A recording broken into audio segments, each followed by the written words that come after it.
विद्युत विभागर मनमानी जनता स्वार्थ पई खरारे सार्ट खोली धारणा बसिले सरपंच। तिर्तोल विद्युत विभागर मनमानी जोगु ऑफिस सम्मुख में जनता स्वार्थ पई खरारे सार्ट खोली धारणा बसिले सरपंच।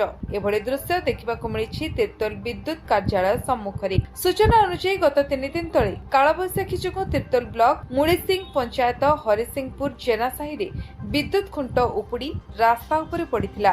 सेथिपई सेही रास्तार समस्त परिवार यातायात करिबारे नाही नथिबा असुविधा सम्मुखीन हेबा सह 3 दिन हेब विद्युत सेवारू वंचित होइथिले, जहाकु नै स्थानीय लोके स्थानीय सरपंच साफी आजाम को जणाइबा परे सरपंच विद्युत विभाग को जणाइथिले। हेले 3 दिन बीती जाइथिले मध्य विद्युत विभाग कोनोसी पदक्षेप नै नथिला। सेथिपई स्थानीय सरपंच विद्युत ऑफिस आगरे खरारे सर्ट खोली धारणा रे बसिथिले, जहाकु देखि विद्युत विभागर होश उड़ी जाइथिला।